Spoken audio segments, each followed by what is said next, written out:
Hello everyone, DM Gashbad here, and I bet you weren't expecting this, but after about 9 months or so, we are back playing Gloomhaven Jaws of the Lion.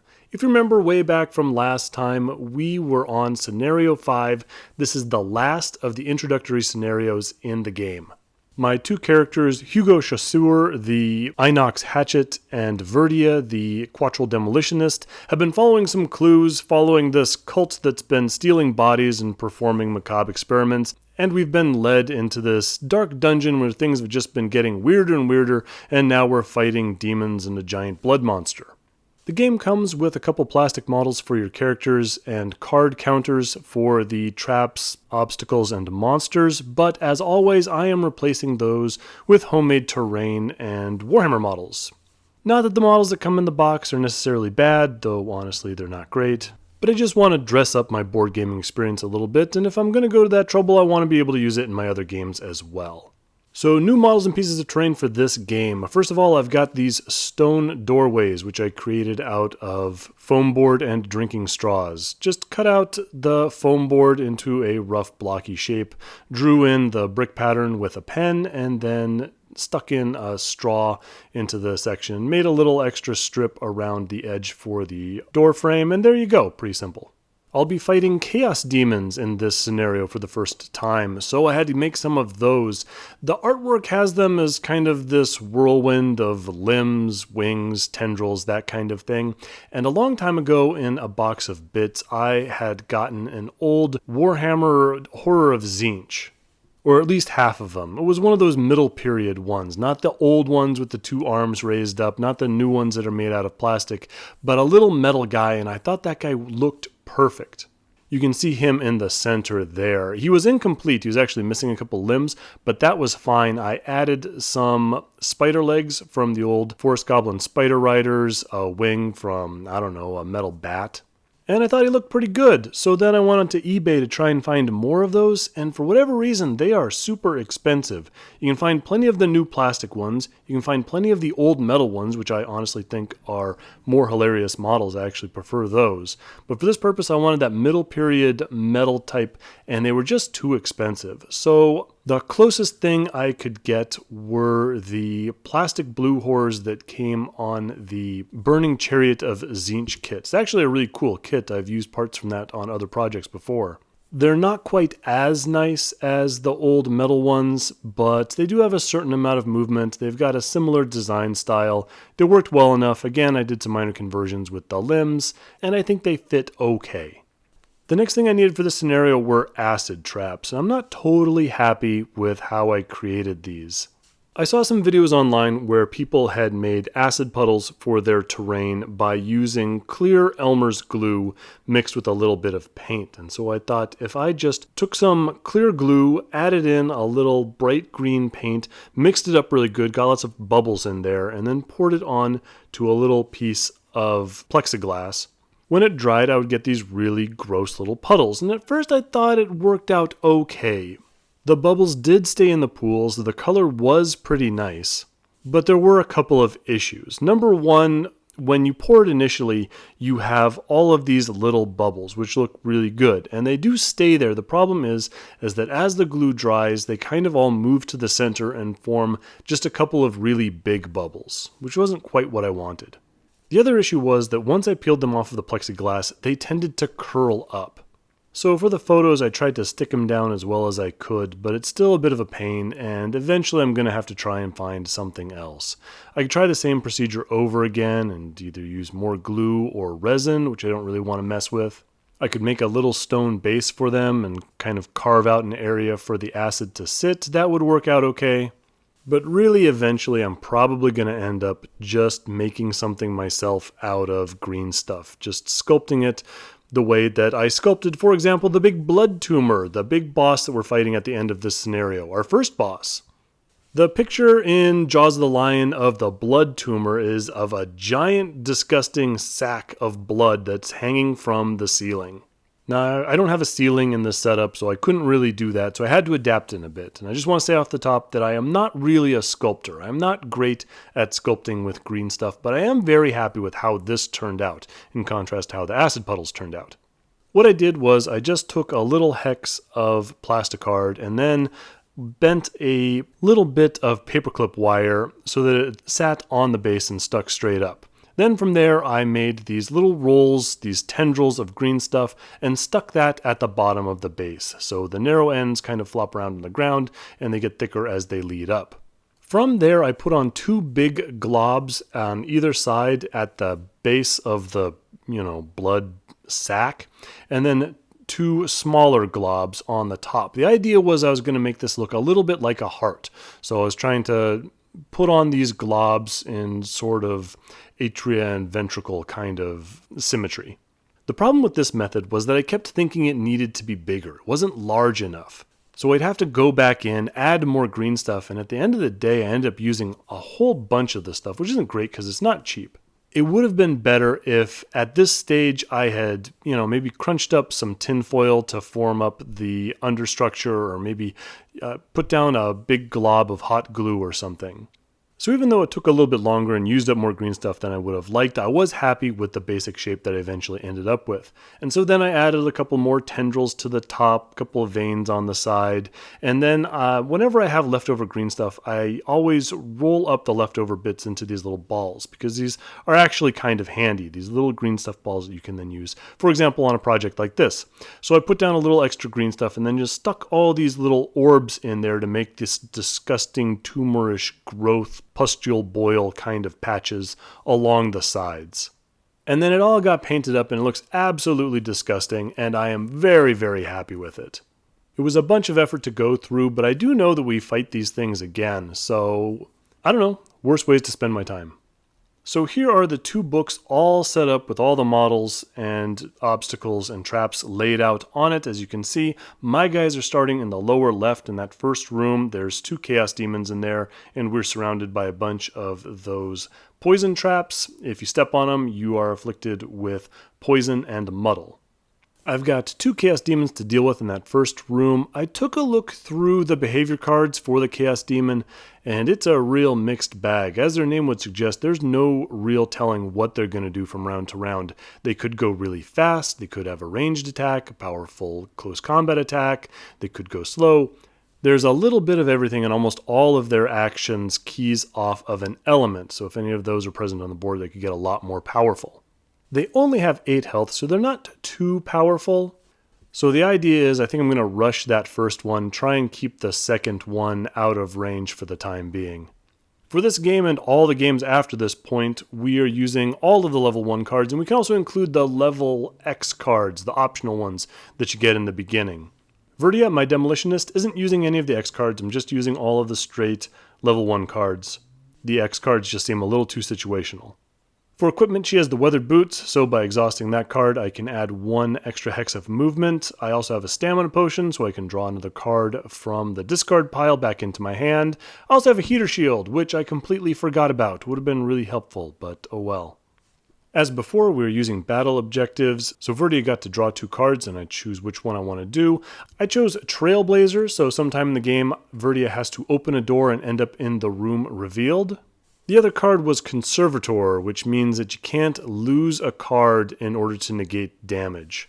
I feel not having that option could be a little restrictive. I have no idea how difficult these enemies are going to be, so I'd kind of like to have that in my back pocket as an option. Plus, I do have some control over who opens the doors, so I think I can arrange things to make sure that Verdia gets that objective. Hugo Chasseur, my hatchet, he is not taking his standard level 1 cards. I am going to substitute Double Throw, which is a double loss card, so the top action is a lost, the bottom action is a lost. I don't really care for that kind of thing. So I'm getting rid of that, and I'm going to take Care Package, which is kind of a cool card. It's a small healing card, so the bottom action is a move and a small heal, and the top action is an attack, and you can heal an ally within 1 hex of the target. For items, he has the Eagle-Eyed Goggles and a Stamina Potion. For objectives, he took Egoist, which is collect more money than the other character. I should be able to arrange that, and it's certainly much better than the other card I got, which was Hothead, which is perform 2 actions with the lost icons before your first rest. I really don't want to lose 2 cards so early in the game. So on to the first turn of the game. Verdia took Implode and Crushing Weight, which will give her an initiative of 22. Hugo took Disorienting Barrage and Stopping Power for an initiative of 35. The Chaos Demons went and drew Seismic Punch, which is the move -1 attack +1 card. That works out okay for me with a slow initiative. Hopefully I'll be able to kill this first Chaos Demon, and the second one won't advance too quickly on me. So Verdia is up first. She's going to use the bottom action of Crushing Weight to move up 2 hexes, and then the text on the card means that I can then automatically drop 2 points of damage onto a model adjacent to me that is also in contact with a wall. So there you go, Demon, have 2 points of damage. I then attack with the top action of Implode, which is a nice Strength 3 attack. Unfortunately, I draw a -1 modifier card, so it's only 2 points of damage. Still, half the health of this thing is gone. Hopefully Hugo can finish it off. Hugo's up and uses the bottom action, the default move action from Debilitating Barrage. He just moves up 2 hexes to get in range of Stopping Power. Throws that attack. Again, nice Strength 3 attack, but I have to draw a pretty good modifier card here. So I'm going to activate my Eagle-Eyed Goggles to give myself advantage. So I can draw 2 cards and select the best. But then I go and draw my -2 card, my one and only -2 card, and a -1 card. So I know there's positive cards in these decks somewhere, but I wasn't able to draw one this round, so I only managed to do 2 points of damage to this Chaos Demon, which means it gets to do its big Seismic Punch on Verdia. Sure enough, that first demon punches Verdia, draws a +0 card. I do still take 4 points of damage, which is half of the 8 health that I start with, so that's not cool. I'm also pushed 2 hexes. Fortunately, I get to choose where I end up so long as I end up further away on each hex worth of move that I go, so I don't have to go into those acid puddle traps. Still, not the best start. Verdia took a big chunk of damage, got pushed out of position. We've used up some of our best cards, and that first demon is still around. Fortunately, that second demon only gets to move 1 hex, but I need to do a little better in the rounds coming up. For the next round, Verdia is going to choose the Big One and Explosive Blitz for an initiative of 37, and Hugo is choosing Center Mass and Retrieval for an initiative of 24. Unfortunately, the demons pull Chilling Breath, which has an initiative of 13, so they're going to go first. Chilling Breath actually affects the 2 hexes in front of one of these demons, so normally it would try and get both Hugo and Verdia in range of it, but there is that puddle trap, and unless there's no other option, these things treat the traps as obstacles, so I believe it just moves straight into Hugo and does its 1 attack. Fortunately for me, the demon goes and pulls its -2 card, so Hugo only takes 1 point of damage and the other demon just moves up a touch.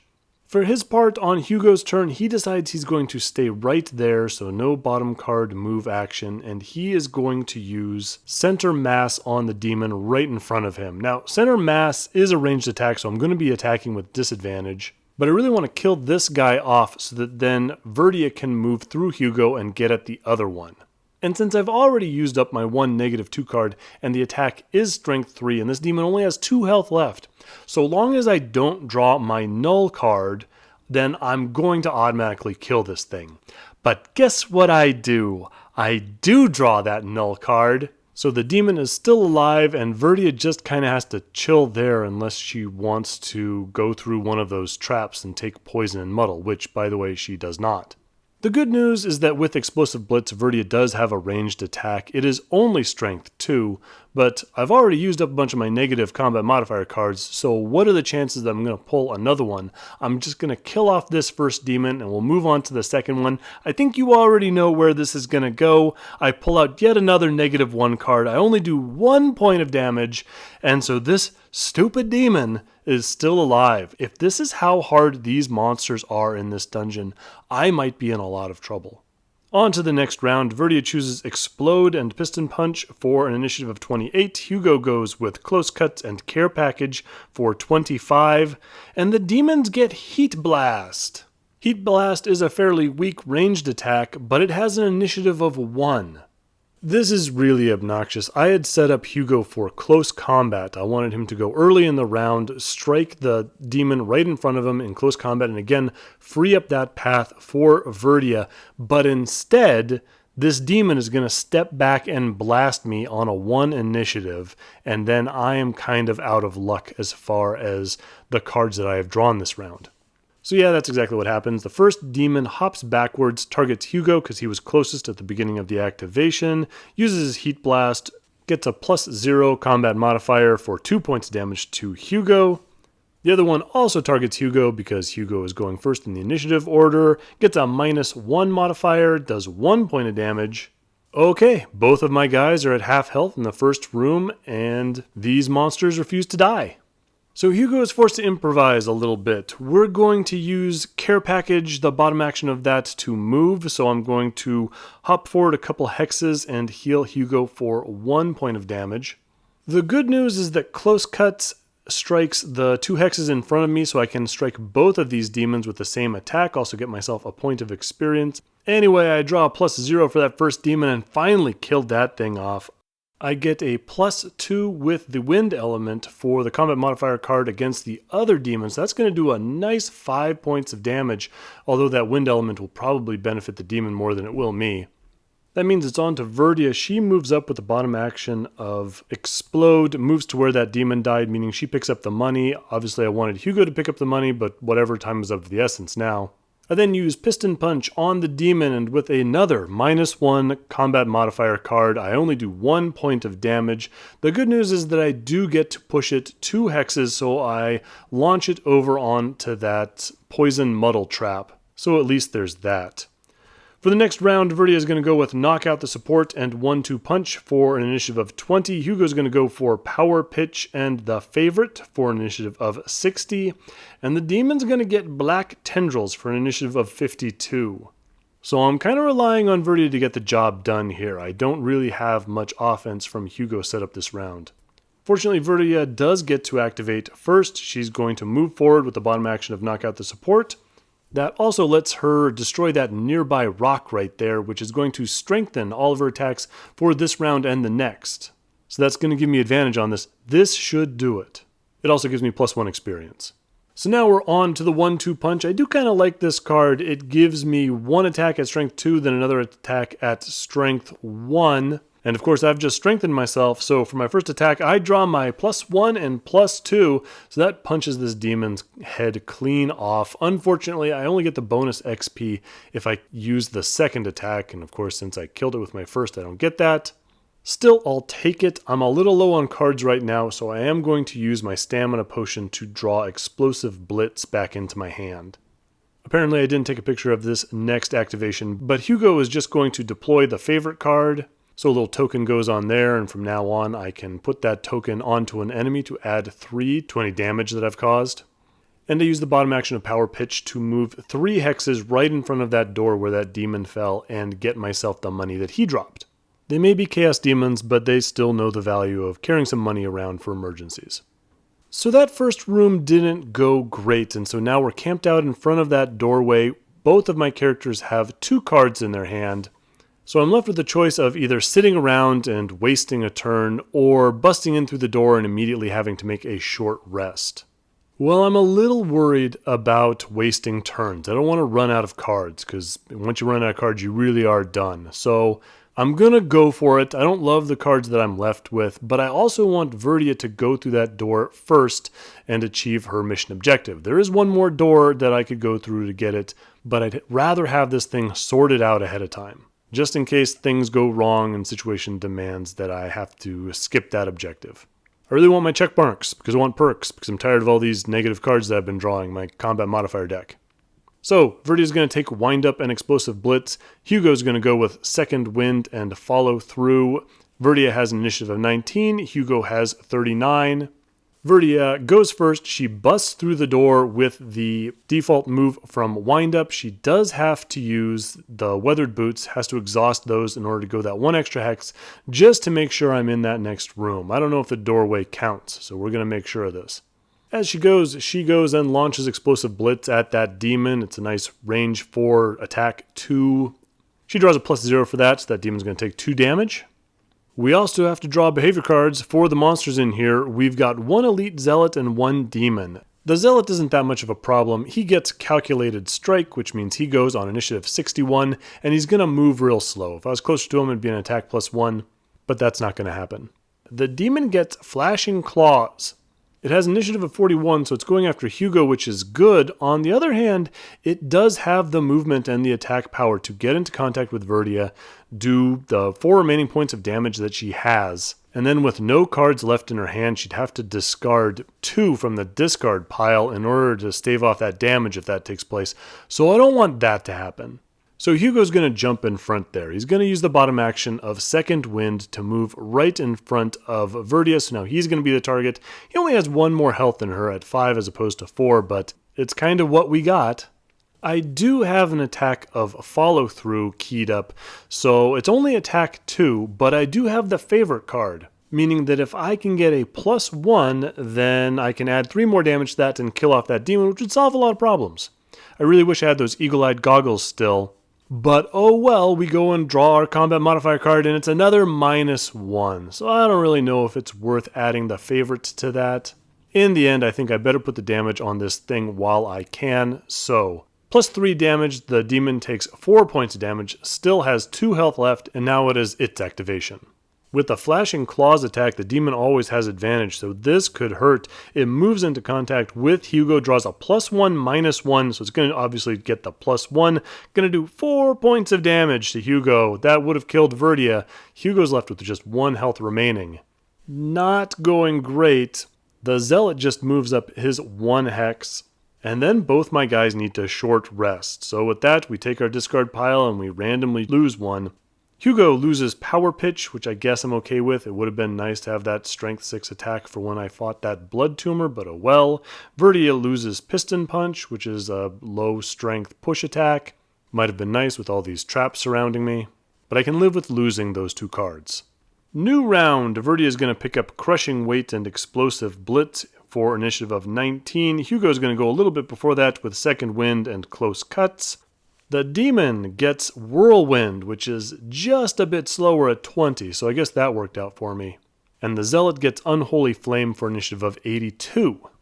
So that went okay. Finally, I'm in position to use the cards that I intended. Hugo's going to go first, and he's going to activate the bottom action of Close Cuts. That's an attack 2 followed by a move 2. The attack 2 obviously goes on the demon. I draw a +1 for the damage, which will give it 3 points of damage, which is 1 more than it needs. The demon finally dies. That's it for the Chaos Demons. Don't got to deal with those guys no more. Hugo is badly hurt, so he moves backwards 2 hexes behind Verdia out of range of that Unholy Flame, and also uses that Lost Top action from Second Wind to heal myself 6. So now I'm back up to a mighty 7 points of health. And of course he gets the 2 XP for that. Verdia is up next. I was planning on moving her in and using that really good Crushing Weight card against the Zealot, but I think it's more important for me to stay away for the time being. The Zealot has the Wound ability, so any attack that it drops on me, it causes a wound, which I don't want. So instead, I'm just going to stay where I am and use that top action of Explosive Blitz to lob another fireball onto the Zealot's head. Again, I get a -1 combat modifier, so only do 1 point of damage. But since the Zealot doesn't have a move action, it's going to stay where it is and it's not going to attack me this round. For the round coming up, Verdia is going to go with Knock Out the Support and the Big One for initiative of 20. Hugo is going to go with Center Mass and Care Package for 24. The Zealot is going to get nothing special for an initiative of 50. So Verdia is going to go first and is going to move up 3 hexes with the bottom action of the Big One and then drop a Knock Out the Support onto this Zealot's head. It's attack 3 and Verdia, who is just steadfastly refusing to be a hero in this situation, draws a -2, so again only does 1 point of damage. Hugo moves up with the bottom action of Care Package and heals Verdia for 1 point. He manages to pick up both the money token and the favor token. Of course, he loots this at the end of the round, so he can't immediately throw that favorite axe of his onto this Zealot, which would have been nice. He does instead throw a Center Mass at the Zealot. He gets a +1, so he does 4 points of damage. That's great, but the Zealot is still alive when his initiative comes around. Thankfully, Verdia has some hit points to spare, but not if the Zealot gets a crit, which he did. So that's double damage, 6 points of damage, and a wound. Verdia can't take that. I have to lose one of my cards. Fortunately, I've got cards in hand to spare, so I get rid of Wind Up. On paper, it sounds like a good card. I just never seem to find the opportunity to use it. Anyway, it's gone. For this next round, Verdia is going to go with Explode and 1-2 Punch. Hugo's going to go with Follow Through and Retrieval. And the Zealot gets a Vile Scourge. So, Verdia on initiative 28, Hugo on initiative 39, Zealot on a nice slow initiative of 77. So, Verdia is going to go first. First thing she does is takes a point of damage from the wound, and then goes and attacks the Zealot with 1-2 Punch, and as you would expect, immediately kills him with the first punch, so I don't get that bonus XP. Fine, he's dead, that's the important thing. I'm going to move up to the door with the bottom action of Explode, and I'll just have to be happy with that. And now there's this chest, and I managed to arrange things that I didn't have any of my push cards when I needed them, so there's no real way for me to get at this treasure chest without stepping on a trap. And even though I'm a little low on cards, I'm a little low on health, I really would feel bad if I passed by without getting this chest. I'd always wonder what was in there. So Hugo is going to use the bottom action of Retrieval, which is a move 1, loot 1. So he's going to move 1 hex, take the 3 points of damage from that trap, and then loot that treasure chest, and then find out that there was a whole 5 gold coins in there. Yeah, I could have passed that by. For this new round coming up, Verdia is all out of cards, so she's going to take a long rest. Hugo is going to go with Disorienting Barrage and Stopping Power. On his initiative, Hugo is just going to move up to the door stand where that pile of money was from the dead Zealot. End of the round, and Verdia takes 1 point of damage from the wound, but then immediately heals back 2 from the long rest. Heals the wound as well. She chooses to lose the card, the big one. Hugo is going to short rest as well. He's going to lose Care Package. That one disappoints me. I've grown to like Care Package, and it's really my one source of healing left from all my guys. I do consider taking the point of damage and drawing another card to lose, but then I figure the game's not going to last that much longer. I'm going to get back at most 1 point of damage from Care Package, so it'd just be a wash. So, oh well, we lose Care Package. So that second room didn't go as badly. We've got some cards and health to burn. Let's find out how nasty this Blood Tumor is.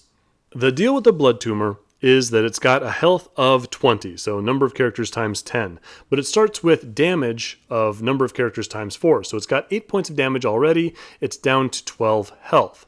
The trick is, though, that anytime damage is dealt to a model that is not the Blood Tumor, the tumor heals that amount of damage.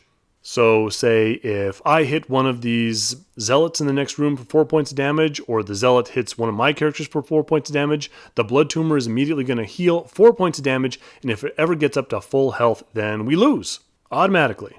So I figure beating up these Zealots is not a great strategy, but it's also not great that they might just have free reign to beat us up and heal the Blood Tumor in the process. Fortunately for this round coming up, Verdia has Explosive Blitz. The bottom action of Explosive Blitz, it's lost, but move 3, and if I open a door during the movement, then I stun all targets within a range of 3. The Blood Tumor is immune to the stun condition and a bunch of other stuff on top of that, so that's not going to matter, but taking those 2 Zealots out of the combat for a whole round is going to be really useful. So obviously Verdia is going to choose Explosive Blitz as well as 1-2 Punch, so we're just going to try and rush this Blood Tumor and dump on as much damage as possible, try and win that way. Hugo is going to go with Center Mass and Disorienting Barrage. That gives Verdia an initiative of 19 and Hugo an initiative of 24. So on 19, Verdia, in accordance to the plan, rushes through, gets right in the face of this disgusting sack of blood, stuns the 2 Zealots, and then does the punching. So first of the 1-2 punches gets a +1, causing 3 points of damage, and then the second one gets a +0 for 1 point of damage. So that was a pretty good initial salvo. The Blood Tumor is down to 8 health, and Verdia picks up 2 experience points, 1 for getting that second punch in, 1 for using the lost Explosive Blitz bottom action. Unfortunately, the Blood Tumor has to draw its behavior card for the round, and it gets Special 2, which means that it's going to go next, but honestly it's not that bad. All Special 2 does is heal all allies for 2 health. Those Zealots aren't hurt, and so nothing really happens. On to Hugo. Hugo moves into the doorway with Disorienting Barrage's bottom action default move.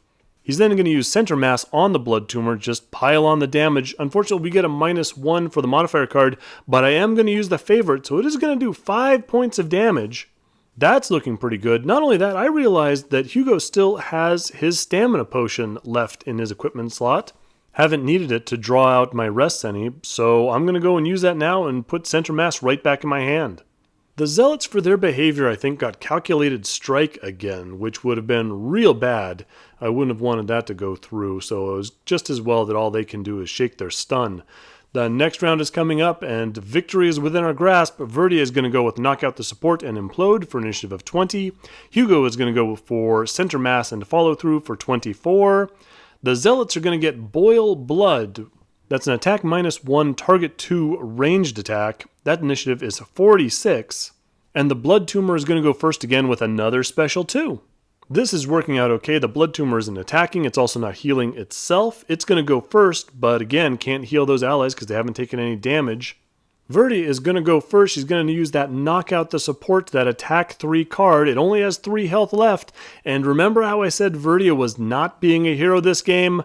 Well, I take some of it back. She comes through at this point. She gets the +1 damage, does 4 points of damage, more than she needs. The Blood Tumor dies, falls over and leaks important stuff onto the floor. And I don't see anything saying that when a boss is defeated, it doesn't drop any money. So with her bottom action movement, she's just going to move in and collect that coin. Hugo already has 3 coins, so I'm not worried about Verdia picking up that second one. Hugo will still achieve his battle objective, assuming we don't all die from the Zealots' boil blood. Hugo's turn, just gotta see to the end of the round here. He's going to use center mass. He draws a -1 to only put 2 points of damage on the Zealots to the right. He's going to move up and use the follow through bottom action. He's just going to kick that Zealot. It doesn't really help. Probably would have been better if I had either just retreated so they couldn't use the target 2, or stayed in contact with them so that this ranged attack has disadvantage. Whatever, I want to kick this Zealot. It's the Zealot's action. I'm not terribly worried about all this. I've got lots of cards in hand to negate the damage if I need to. But with only a strength 1 attack, even though each of my guys is going to get 2 hits, I'm not really worried about it. Sure enough, they don't manage to cause any damage at all to Verdia, and they only cause 1 point of damage to Hugo. I do want to point out that with these ranged attacks, attacking people adjacent to them means that they're attacking with disadvantage. They do draw both their crit and their null cards in the course of all this. So it's not like they weren't trying, but it's all over. The scenario objectives have been met and the game ends. So after a really brutal scenario 4 and a real iffy start to this scenario, I think that turned out okay. It wasn't as hard as I was worried it was going to be. Both of my characters get check marks for completing their battle objectives and a nice bonus 25 XP. I also realized that for completing these scenarios, you get 6 XP each time, which I haven't been recording, which means that I've got enough XP to go up to level 2, which is nice because otherwise we didn't really earn all that much. Verdia got herself 3 XP, Hugo got 5, but it doesn't matter because we did get over that level threshold. So we get to choose a perk, and each of us chooses to remove 2 -1 cards because this is really bugging me this game. We get to choose a level 2 action card to add to our decks. Hugo is going to choose Repeat Shot, and Verdia is going to choose Robotic Enhancements. Verdia gained 4 gold, Hugo gained 6, not really enough to spend on anything. And finally we do our in-town event. Apparently we're at some market stall and a little vermling comes up and steals some red berries. We have the choice of whether to tell the shopkeeper or not. Hey, snitches get stitches. We're not going to say a word. Well, we see the vermling eat these red berries and poison itself, and the shopkeeper has to come over and give it some antidote or something. No real effect. If I had been a narc, then I would have gotten extra gold. But I think the benefit here is that it's telling me red berries are poisonous. So there might be some other town event where you're given a choice of eating some red berries or something like that. So now I'm going to know that that's a bad idea. But there we go. That's the end of scenario 5. The next one is going to be scenario 6, corrupted research. I don't have a choice on that. Got to do it. I don't know when that's going to be. But we did make it through the intro training scenarios. We're going to use the full rules from now on.